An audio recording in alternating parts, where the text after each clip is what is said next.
I forgot his name, man, out of Utah. The dude, they ended up killing a dude. The other kid that was with him, he went to jail for like forgery. He's a skinny little white kid. I think he had glasses. And then he ended up, helping this dude kill this other dude. He held the dude on the ground while the other dude stabbed him. It was called Gladiator. The video was Gladiator. And they stabbed the dude. They kill him. I'll shoot you the info so you can check it out. They kill the dude, right? Now this is just some kid that went into prison. Really he was just, what some people might call a lame.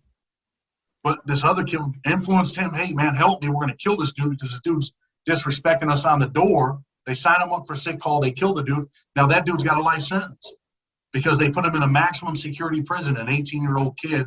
And, had he not helped the dude, he might have been a stabbing victim. So sometimes you feel like you're in a position where, either you're going to do this in order to protect yourself or you're not. Because if he didn't do it, then there might be consequences for him. And that's something that a lot of people don't understand about prison. Sometimes people do things that they don't want to do because they're protecting themselves. And I'm sure you've seen this. I was with a dude from Texas. This dude was like one of the toughest dudes on the compound. I was in USP Big Sandy at the time. And, he was putting in work. He was doing some bad things to people, man. Stabbing people, doing all kinds of stuff. But really, he had cooperated on his case, and no one knew. So what he was doing was, and he was a tough dude named Swift. So what Swift was doing was, I know his real name too. So anyway, what Swift was doing was, he unleashed violence on other dudes to protect himself, to keep people off of him. And, dudes were scared of this dude. And at the end of the day, he would have been put in the hat. He would have been in a bad position had people found out. But dudes do things, so you stay focused on something else than the issue at hand. And we see that every day in life as well, and again, that's a lot of the issue that's going on out here in society is people hiding from who they really are and exploiting others in the process, right? So let's get into that a little bit, right? So people really understand, again, what it is that we're talking about. Now, for me, I've never associated with gangs. I never wanted to be part of gangs, right? Never wanted to be involved in it. Not that I disrespect them, not because I don't understand them, just because I have no place in them, right? And this is what I always knew is I had no place in a gang, and I always carried a lot of respect for that when I explained it that way. So when you're in prison, you're in a gang whether you know it or not, right? So you have what they call cars. And when you get inside, nobody is without a car. A car could be where you're from. If you're from a heavily populated area, say Miami, you may what they would call the Miami car, right? And now with the federal system, because you could be shipped anywhere in the country. So now if you're in a Florida institution, your car may be big, but if you get shipped out to California, you may only have 3 people in your car, right? So you may have to join another sort of car. So the point of what I'm getting at is these people are what you call independents. They're not affiliated with no gangs, but they're just independent individuals that all run together and they look out for one another. They keep everybody on the straight, so on and so forth. Then you have gangs. That a gang? Do you consider that a gang?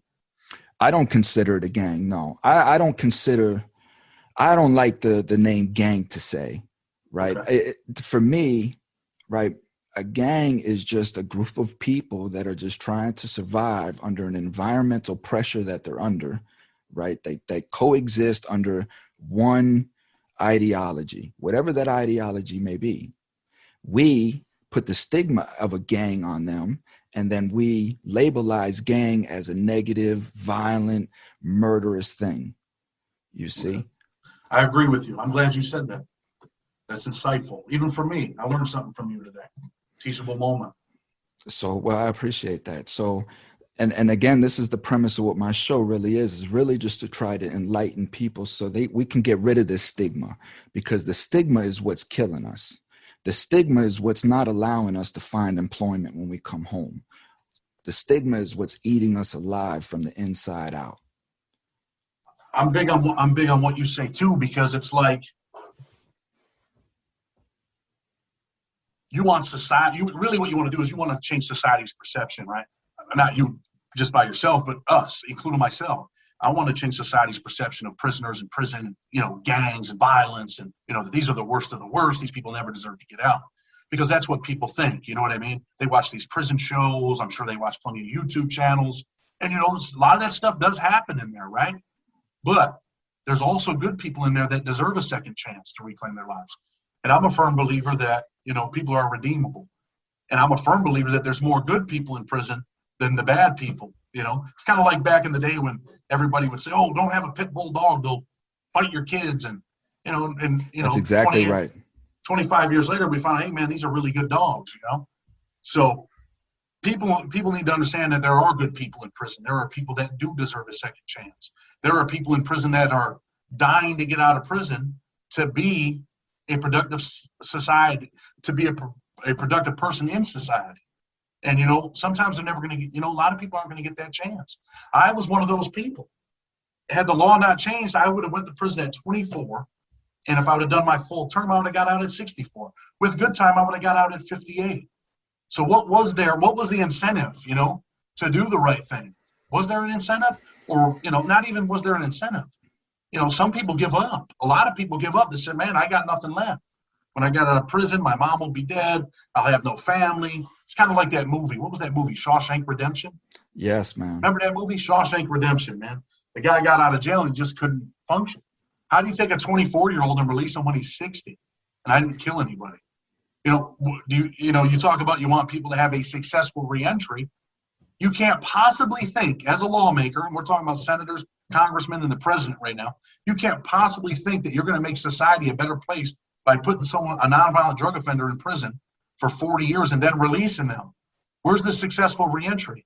Any type of social integration, any type of employment is, pretty much impossible. It's impossible. And, I've done some interviews and stuff, and I've told people when I got out of prison, there were things that, it was hard for me after 17 years. I was scared to cross the street. Cars are coming by. Honestly, I have a hard time sleeping at night, man. And I actually sleep, man. I sleep with a knife, man. And I live in a nice area, but it's the comfort. Maybe it's the PTSD, or that's the what comfort. I know. That knife gives me the security blanket. You have PTSD. There's no question about that. And what's important about that, Chad, is understanding that I have PTSD. 4 years later, I'm still experiencing it. I experience just in my house, any sudden noise that I'm not aware of, it startles me. I jump, right? Anything behind me. It could be a plastic bag that my wife may hang on the back of a door that I don't know. And when I open the door, the bag just startles me, right? Because, again, we've lived years under a lifestyle of as soon as that door cracks, you get up, you put your boots on, you strap up. That means put your knife on you somewhere instantly, because 3 or 4 dudes could run up in your cell at any moment because you may have pissed somebody off or you may have been green lighted. But we're going to get into all of that, right?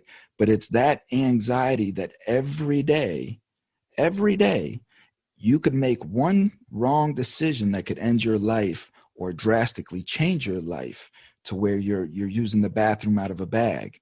Again, these are missions of people. People may not want to kill you. They just may want you to shit out of a bag for the rest of your life, is what they would say. There's plenty of people that accidentally killed people that weren't planning on killing anyone. You know what I mean? Absolutely. I seen a dude in Pollock where it was Pollock. I know. Yeah, it was the white dudes. They said I was USP Pollock for a little bit, and they said, "Hey, don't eat the bag lunch. We're going against the cops. We're not taking the food." Well, this white dude didn't have nothing in his locker to eat, so he ate his bag. No one could get any food to him. The cop wouldn't pass nothing. He ate his bag, man. He was hungry. He came out and they said, "We're just going to beat this dude up." And they beat him up so bad, he walked down to the officer station. He fell down and died. And one of the dudes that was involved only had like 8 months left. I don't know what happened to him, but them dudes didn't intend to kill the dude. They wanted to beat him up. But now guess what? Some of them are probably going to do life. Cop out when you kill someone in prison. It used to be life. You kill someone in prison, only get 5 years. They're not playing that shit. Now it's 25, 30 more years. I had a cellie that was stabbed, man, over 30 times. And he was the wrong dude. He came from Hazleton to Big Sandy. They thought he was someone else. The TABs hit him. The Texas Aaron Brotherhood hit him. And they stabbed him 30-something times. This dude didn't testify to them dudes or nothing. They went to court. The cops came and testified. They played the video. One dude ended up with 25 more years, and the other dude copped out to 15 more. So when the dude had 30, now he's got another 25. His life's over with, man. You know, these things do happen in prison. It's a reality. How easy is that to happen and someone to get set up and take that bid? How easy? Rephrase that question, man. So how easy is it for me, let's say, to knock somebody off, as you said, right, and plant my shank on somebody and set that other person up to take my bid? I mean, it's possible, but if you do stuff out in the day room, there's cameras pretty much everywhere, right? I mean, there's some blind spots. We've seen that with Whitey Bulger. But I've seen dudes, you know, stab a dude and two dudes go to the hole, and the dude says, no, he didn't have nothing to do with it. I did. Mm-hmm. And that dude gets out of the hole, and the other dude's down there in the hole in Big Sandy for 30 days, and then he gets out. And it's nothing. But when you kill someone, I mean, I think it's a little difficult. I'm going to keep it real with you. You can stab a dude in the cell, but that camera scene who went in the cell, you know, and believe it or not, even in these maximum security prisons, USPs, there's dudes in there telling on people, bro. I've seen a dude killed in my unit when I was in USP lead, and I was shocked to see the dudes that came out of their cell and went to court and testified at the grand jury. You know, needless to say, they never came back to that prison, at least not on the compound. They came back and went in the shoe, but, you know, there are dudes that tell on people, man. So there's a lot of cameras there, including ones with 2 legs. People tell on people, man. Some dudes are doing life like, I'm telling on this dude if they're going to let me get out. And dudes do that shit, man. And, you know, we had a homeboy from Jersey. I'm from New York. We had a homeboy from Jersey. He was an old man when that happened. You know, my buddy called him over to the cell, said, hey, what are you doing? You're going to court? And the dude said, I'm just telling the truth. And and this was an old man, like 70 years old. He said, I'm just going to tell him the truth, dog. And it was just like, you're going down and telling this dude, man, for a murder. So, yeah, I think it's hard to get away with that, bro, at least in the federal prison system, in the prisons that I've been in, because of the cameras and, you know, so many people are willing to tell, bro. Even the tough guys, man. So let me ask you this here, right? Out of everything that you saw and everything that I've saw, whatnot, how much of these occurrences are not brought on by the people themselves? Right? Like, how many dudes are getting raped? How many dudes are getting stabbed just because, right? Or they're not bringing these things on to themselves? Well, I write about this in my book a little bit, right? I think that dudes in federal prison in the places that I've been, like Big Sandy, Pollock, USP Lee, that was a little more calmer, but, you know, this isn't Allenwood, bro. This ain't USP Allenwood. These were serious prisons, right? You know, this is like Victorville and Big Sandy. These are Pollock. These are the tough places. I think some dudes make up reasons, man, just to stab people. We had a dude when I was in Big Sandy. I heard him screaming through the vent. These dudes were alleging that he wrote a letter to the prosecutor, but really what they wanted to do was, these dudes were junkies. They wanted to rob the dude. So they made up an excuse and said, oh, no, we can read it on his pad. You can actually see what he wrote the prosecutor. Long story short, dude, it turned out to be a bunch of bullshit. The dude had a big-ass store. You know, he had, you know, probably $2,000, $3,000 worth of stuff. They wanted to stab him and take his stuff. And that's what they did. They stabbed the dude, made up an excuse, stabbed him, and took his stuff. You know, I was in the car because, like you said, whatever prison you go to, if you go to a maximum security federal prison, you're going to be in a car as soon as you walk in, or you're out of there. And they make it pretty clear. We're your homeboys. This is what it is. Either you're with us or you're out of here. So in Big Sandy, we had a shot caller there, and he's one of the dudes from that movie, The Town. Remember the movie, The Town, out of Boston? Yep. One of them dudes was there, and he was the shot caller of the car when I got there. And I talk about him, you know, in my book, Steve. And he told us he wanted us to hit a dude for sitting in his chair at the chow hall. And in my mind, I said, this is absolutely ridiculous. The dude sat in your chair that you think you own.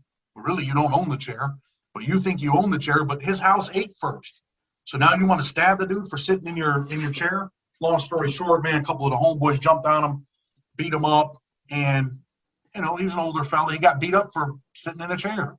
So, people, I believe, firm believer that people just make up shit to do stuff to people. But I think it stems from the hurt and the pain and the anger over their situation, man, where there's no incentive. They're never getting out of prison. And they're angry, so they lash out. I've seen people like the chair bit is a serious offense, right?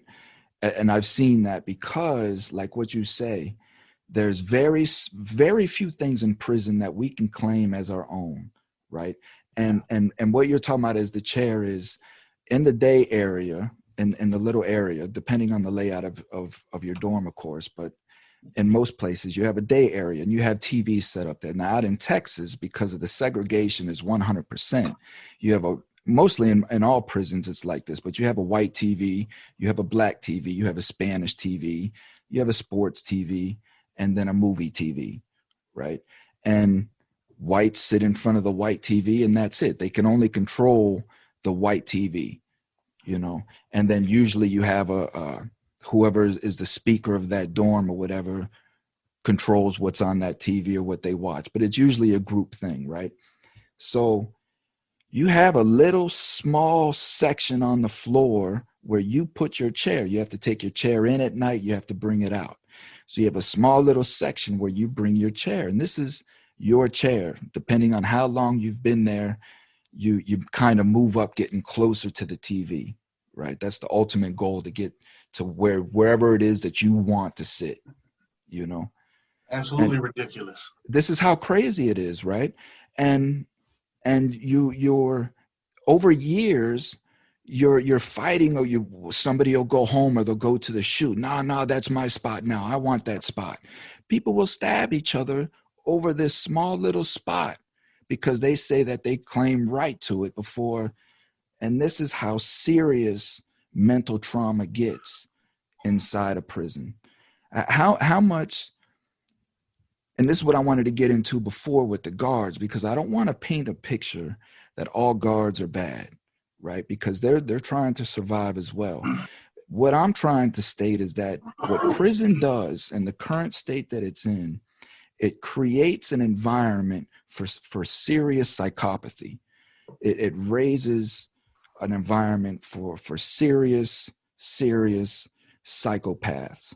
And because of stigma, because of media, because of these things, right? It allows now for people, right, these guards, prior to becoming guards, to say, oh, you know what? These guys are big and bad. They're killing people inside. They need people to come. I'm just as bad as they are. So they're going in there and getting jobs under the mentality of not to rehabilitate, but to oppress and to punish, right? This is what prison is doing. It's just creating this environment, right? And as we know, we adapt to our environment. So now when these guards and these wardens and these lieutenants or whatnot are coming in with the oppressive mind state that they have, it's creating anxiety for us. It's creating frustration for us. It's keeping us distracted from rehabilitating. It's keeping us in an emotional, angry state every day, to where we come to the point to where we want to battle over a small 1 foot square of concrete to get a little bit of better view on a 20-inch television. That's one of the things that they forget when they walk in there. The punishment comes from the court, not from the cops, not from the warden. The punishment comes from the court, but them people that work in there, and like you said, not all are bad, but for me, my experience, 80% of them are horrible. They're just horrible. Well, because you're at the end of the line. You're in the slush, right? So you are where you are considered the person that can't be maintained. So they're sending RoboCops to you, right? Well, let me tell you this. I've been in prisons where, like Big Sandy, and I've mentioned this before, where one of the dudes, as soon as I got there, slapped the CO in the day room. He slapped the guard right in the day room, and the guard was scared to death because what are you going to do to a guy that's got life? He doesn't care. He has nothing to lose. He's lost everything. So I've been in prisons where the guards were scared. Like in Big Sandy, not all of them, but a lot, man. Most of them, they were scared, man. And the warden had to come in there and like he was a tough dude. It was Warden. The warden was Rios, and he tried to like make them guys, like we're RoboCops. We're coming in here. We're smashing these dudes if they get out of line. We're the bosses. And really, man, a lot of them are still scared. FreeMe Podcast.